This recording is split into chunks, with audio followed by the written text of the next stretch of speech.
Hey everyone, welcome back to my channel. Today we're going to be talking about the movie Citizen Kane. This is the 80th anniversary of Citizen Kane. Not to the day, but Fathom Events with AMC Theaters brought the movie back for its 80th anniversary. And I love seeing old movies like this. You know, Fathom Events does a really good job of like bringing back old movies, making them relevant again. If you'd see in my end of the year list of like all the movies I saw this year, I'd say more than half of them are like old movies from like at least 20 years ago, 40 years ago. But yeah, this is a very old movie. It's even before my grandpa was born, which is kind of funny.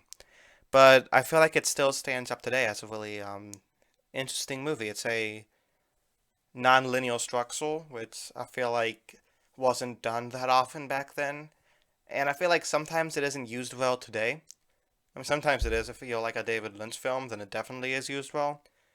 But I feel like it only works if there's a good reason why it is that way. Like the Giovanni Versace show that was on FX, it didn't work because there was no reason for it to be told out of order.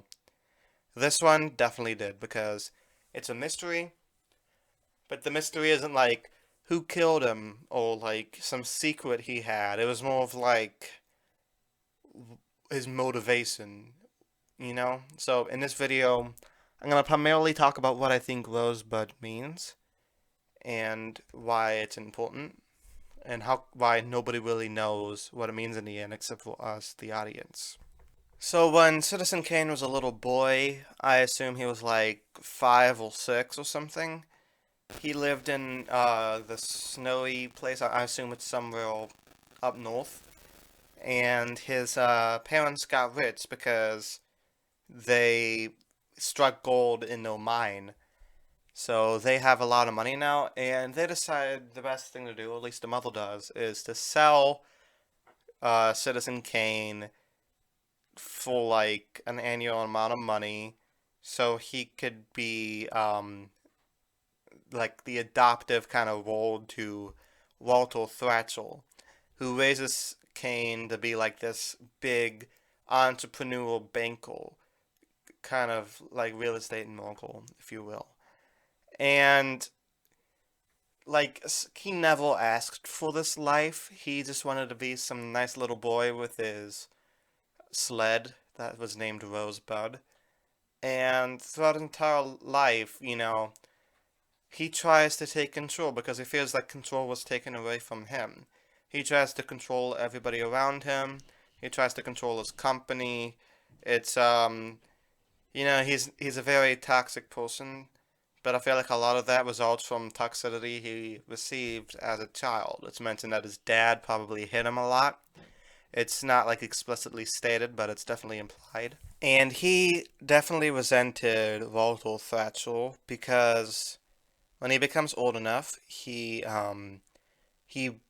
doesn't want anything to do with any of the other companies that he has inherited. He just wants the newspaper.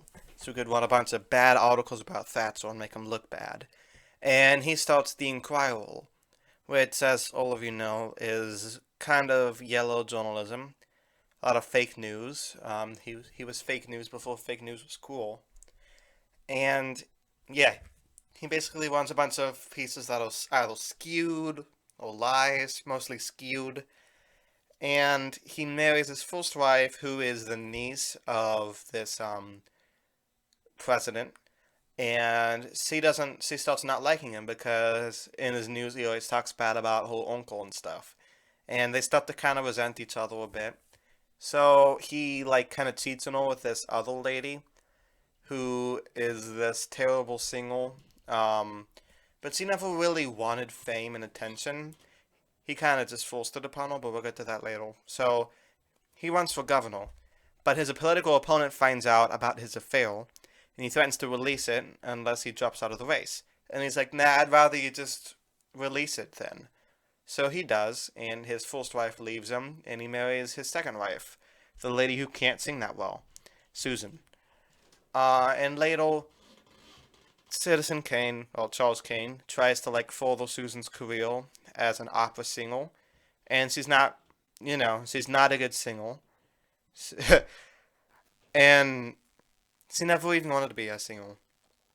but he forces on a career and builds an entire opera house for her.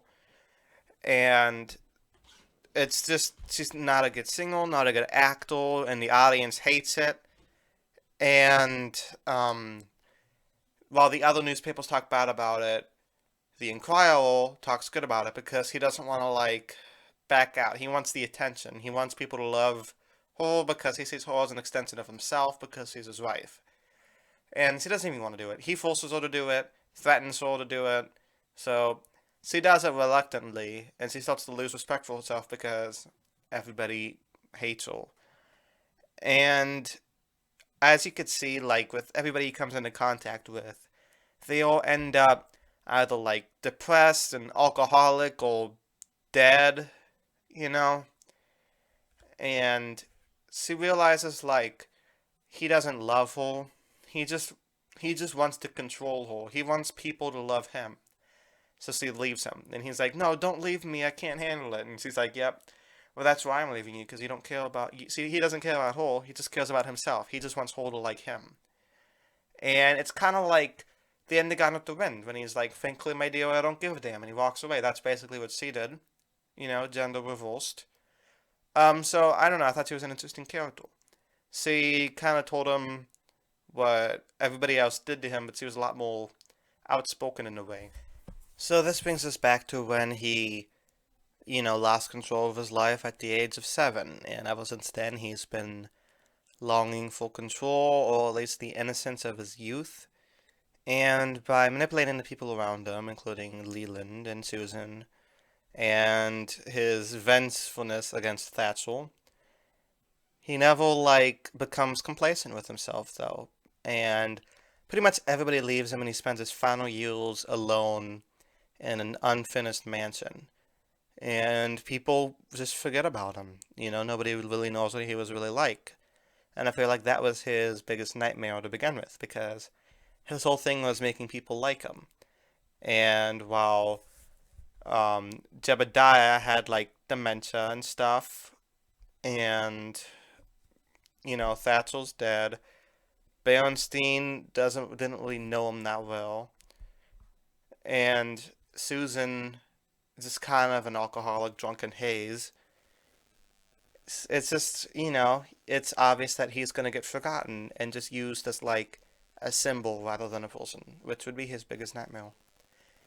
And like throughout his life, he just longed for his innocence, and he thought of that to his very last moments. As Susan left him and he destroyed the living room, he picked up the snow globe and remembered like what life used to be like when he grew up in Colorado. And, he just died alone, miserable and sad. And nobody ever knows what rosebud means, except for us, the audience, because we see the sled at the end of the movie. Um, so yeah, that's pretty much the movie. I liked it a lot, I give it a B. I think the directing was really good. I liked whenever a character would talk about the past, you see their head kind of phase into the background as the flashback starts. It's really cool. I've only seen that implemented that much. It's like everything that's going on is behind the body. It's really cool. I also like the use of shadows, and you'd see like people's shadows in the opposites of other things. It's kind of represents the desires, I guess. I'm not really sure. And I like how dark the movie is. It's a very dark, dreary movie. It reminds me of, I don't know, it's like not exactly a novel. It's a lot like more depressing than a novel. Because if you talk about like the Maltese Falcon, that's a lot more of like a fun movie. This is very depressing because everybody ends the movie, you know, depressed. And yeah, I don't know. It was a good movie. This physically dark movie, not only topically dark, physically dark. Like you could barely see anybody. It's mostly just shadows. But yeah, that's pretty cool. On a side note, that one dance sequence reminded me of the "Hey, oh, you people" scene from SpongeBob. I'm wondering if that was lifted from Citizen Kane. Who knows? What are your thoughts on the movie? Down in the comments, let me know. And I'll talk to you guys next time. Everybody out there, have a nice day and stay safe and peace.